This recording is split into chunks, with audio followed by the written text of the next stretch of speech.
All right, if you're anywhere near the health and fitness world online, you've definitely heard the whispers. BPC-157.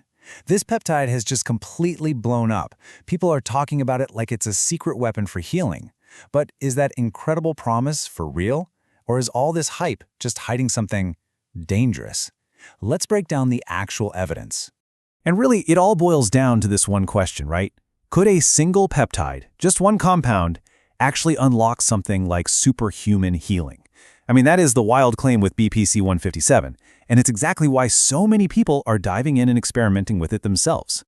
And look, the promise here is massive. They don't call it the Wolverine peptide for nothing. We're talking about 3 decades of research, over 100 animal studies, all suggesting it can accelerate tendon healing, repair your gut, even regenerate nerves, and crush inflammation. I mean, if you just look at the animal data, you think this is one of the biggest breakthroughs we've seen in years. But then, you see this, less than 30. And that's not 30 studies. That is the total number of humans who have been studied across every single published trial. Combined, it's a shocking number. And that huge, gaping chasm between the animal hype and the actual human proof, that's exactly what we're going to dig into. So yeah, this brings us to what you could call a glaring evidence gap. We're going to put all the stories you see on Reddit, all the anecdotes, we're going to put those aside for a minute. We're going to look at the cold, hard numbers from actual human clinical research. And, well, the story those numbers tell is pretty surprising. Okay, so let's start with the big picture. As of today, in the entire world, there are only 3 published human studies on BPC-157. That's it. Not 30, not 300, just 3. Okay, so you might be thinking, what about the biggest trial, the most serious attempt to study this? Well, a formal Phase 1 safety trial did get started back in 2015. It had 42 healthy volunteers, but then it was just canceled, mysteriously, and not a single shred of data from it was ever made public. And this next number is the real kicker. 0. That's the number of randomized, placebo-controlled trials in humans. I mean, that's the gold standard of medical research. It's the only way we know for sure if something actually works, or if it's all in our heads. And for BPC-157, it just doesn't exist. So you see, this canceled trial is this huge, frustrating mystery at the heart of the BPC-157 story. It was supposed to be the one to give us the basic, foundational data. Is it safe? What's the right dose?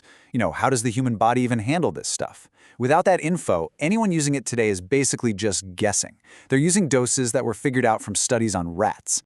And hey, don't just take my word for it. A major 2025 review in the American Journal of Sports Medicine put it really bluntly. They said despite its massive popularity, the human data is minimal. Now, when a top-tier journal like that uses a word like minimal, you know this evidence gap is the real deal. Okay, but it's not totally fair to say there's 0 human data. We did mention those 3 studies, so let's give them a fair shake. Let's actually look at what they found. Are we looking at glimmers of hope here, or is this just flawed science? All right, study number 1. This was from 2021. They basically looked back at the files of 16 patients who had chronic knee pain.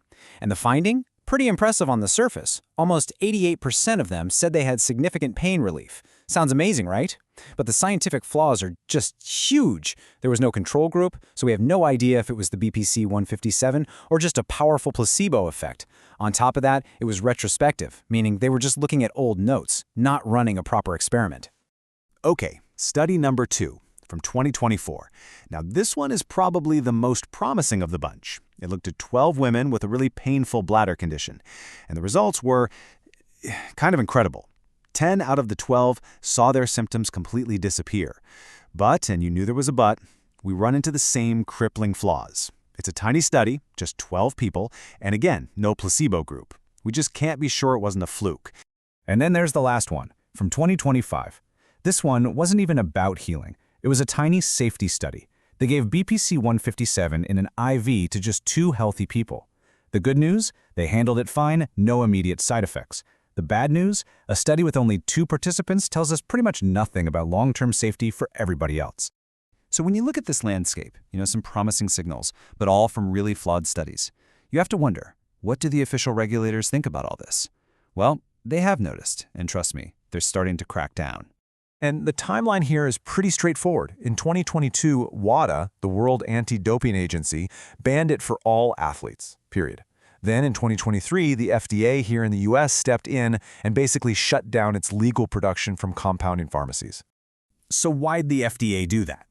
Well, their reasoning really gets to the core of the risk here. They pointed to three big things. 1, there's not enough safety data in humans. 2, they're worried about potential immune reactions. And 3, the huge risk of getting impure, contaminated stuff from unregulated labs. And this is where it gets really dangerous in the real world. Because of that FDA decision, you can't just go get BPC-157 from a regulated pharmacy anymore. A place where they have to check for purity and make sure it's sterile. So it pushes everyone who wants it to these gray market websites. And there, you have absolutely zero oversight. You have no clue if what you're injecting is pure, if it's sterile, or if it's even BPC-157 at all. So here we are. We've looked at the hype, we've looked at the tiny sliver of evidence, and we've looked at what the regulators are doing. It's time for the verdict. And really, this is a classic case of promise versus proof. We have to weigh what we actually know against the massive list of what we don't. And at the end of the day, this is what it all boils down to. On one hand, what do we know? We know it seems to work like magic in over 100 animal studies. And we know that in those 3 tiny human studies, people saw some good signs and didn't have any immediate problems. But then, on the other hand, what don't we know? We have no idea about its long-term safety. We don't know the right dose for humans. We don't know how it might interact with other medications. We don't even know for sure if it actually works for the tendon and gut issues that people are using it for. That list of unknowns is just so much longer than the list of knowns. Which leaves us with the ultimate question, doesn't it? Is BPC-157 a truly revolutionary leap forward, a compound that's one day going to change medicine as we know it? Or is it just a dangerous game of bio-roulette with people essentially playing scientist on themselves using a powerful, totally unproven substance? Right now, the real answer is still locked away, waiting for the clinical trials that just haven't been done yet.